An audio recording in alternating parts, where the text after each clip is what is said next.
He's the host of The Good Life on KNSS Radio from noon to 1 every single Saturday. He is a fabulous cook, knows a lot about wine, and he's opened his home up to us again. And of course, I am talking about Guy Bauer, and we appreciate your time because I know how busy you are, and he's got two fabulous appetizers you're going to prepare for us today. Well, it's just my pleasure, Barbara. And you know, when you're fixing appetizers, if you can do something that somebody's never had before, so you get that aha moment, you can make it easy, but still coming out looking like a rock star.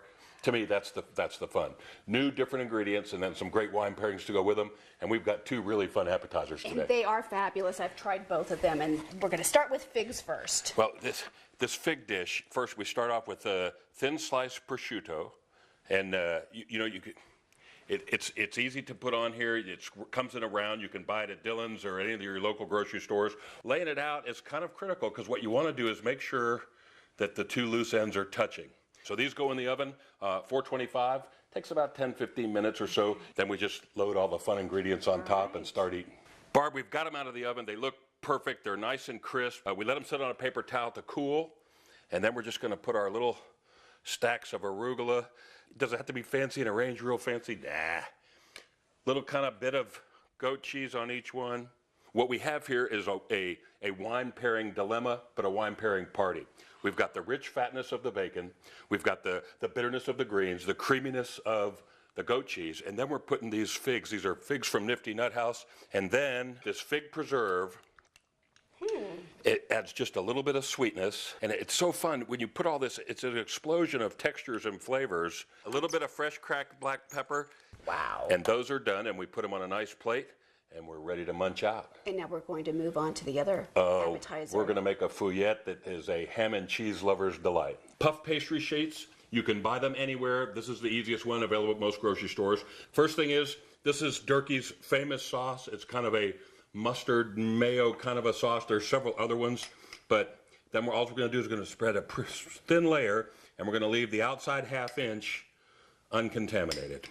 There you go, you get a nice even thin layer of mustard. Black Forest ham, baby Swiss, cut at number 2 and cut at number 3 from the deli. You don't want to go too close to the edges because we're gonna kind of fold this up. All we're doing is crimping the edges, kind of folding it up from the bottom up. And this is important why you leave just a little bit extra. And this is to keep the juice inside.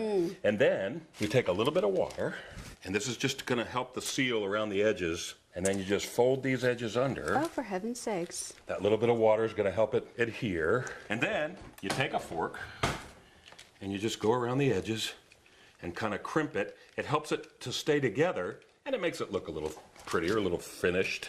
Now the last thing is real light.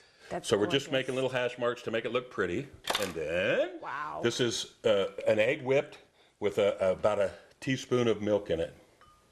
And that'll make it brown and crispy. Makes it get nice and crispy and brown on the top. Once the egg is on here, you need to let it sit for 5-10 minutes so the egg kind of dries up. I see. And then it won't bubble up. And you're ready to go in the oven. Again, 425, about 15 minutes. You want to check it. It gets all bubbly and crisp and looks really magnificent. When you look at these appetizers, you would think that you spent all day in the kitchen. Not so much. Not only do they taste good, they're beautiful. These are some pretty complex recipes that have flavor and textures that go great with wine. The first one I poured for us, this is 2011 Hogue Gewürztraminer from Washington State. Beautiful aromatics. Now take this, if you can do it, and get this whole thing in your mouth. This is the pancetta, arugula, goat cheese, fig, and fig preserve.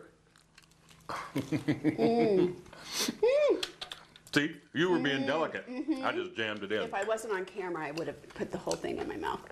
And listen, crunchy, wow, creamy, little sweetness, bitter from the greens, and this wine to wash it down. Amazing, amazing. And then of course this, which even I know my children would absolutely love. And you've paired it with a Chardonnay. This is a Russian River Chardonnay. It's the 2009 vintage, 100% Chardonnay, barrel aged, barrel oaked. Very light oak though. Very, very nice. Perfect with the ham and cheese. I told you he was wonderful with wines and foods. And flowers to boot. And flowers to boot. Thank you so much for having us out.